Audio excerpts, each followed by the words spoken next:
Bonsoir à tous et merci de suivre le flash d'information sur RTI2. Aujourd'hui est mardi pour notre rubrique du jour.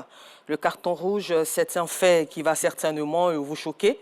Au quartier Saint-Pierre-Niangon, dans la commune de Yopougon, existe un marché nommé Mamifétin. Un marché situé dans une zone à risque sous les hautes tensions. Dans ce marché, il est sous les hautes tensions plutôt. Dans ce marché, il est enterré un gazoduc sous pression, mais cette zone magnétique est la prédilection des commerçants qui se sont installés de façon anarchique, exerçant donc leur activité sans crainte.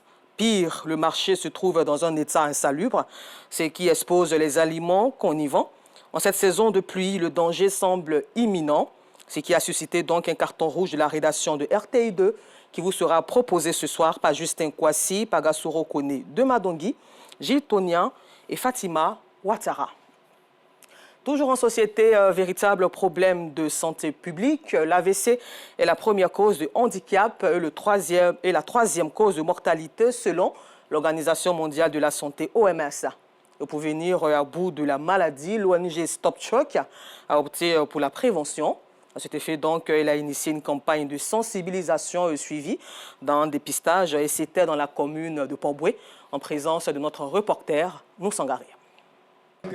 Le centre pilote de Port-Bouët accueille une campagne de sensibilisation contre l'AVC, accident vasculaire cérébral.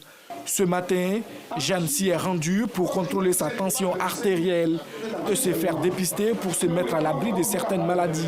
L'action que nous sommes en train de faire est très bonne pour nous, pour que nous puissions avoir la santé totale.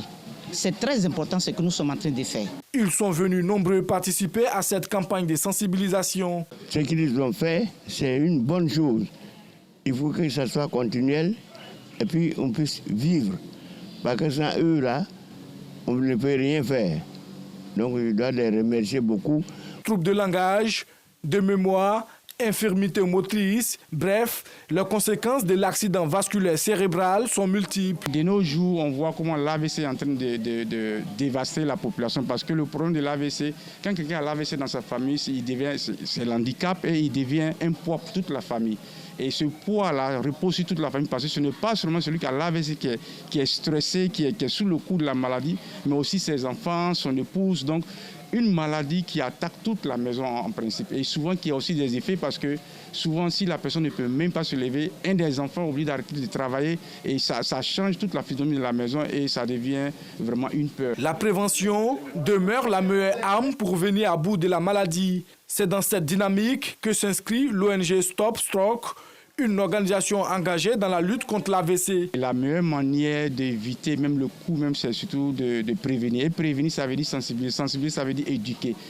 Plus la population est informée des facteurs de risque et pour qu'à leur niveau, chacun puisse aussi essayer de contrôler les facteurs de risque qu'il a pour minimiser le taux d'augmentation de l'AVC. Véritable problème de santé publique, l'AVC est la première cause de handicap et la troisième cause de mortalité selon l'Organisation mondiale de la santé, OMS. À la page sport, sachez que l'association ivoirienne Wushu Tigre a procédé au premier passage de grade de ceinture intermédiaire et ceinture noire ce samedi 22 juin 2024 à Nono, dans la commune de Cocody. Le but est d'évaluer les candidats sur les techniques et les valeurs prônées par cette discipline sportive. Et vous aurez le compte-rendu de Pascal Koné ce soir. Hors de nos frontières, le colonel Assimi Goïta est à Ouagadougou ce mardi 25 juin 2024 pour une visite d'amitié et de travail. Une première depuis l'arrivée du capitaine Ibrahim Traoré au pouvoir au Burkina Faso. Les deux chefs d'État vont s'entretenir sur le contexte sécuritaire et socio-économique pour renforcer les relations entre les membres de l'Alliance des États du Sahel, AES, organisation dont le Niger est également membre.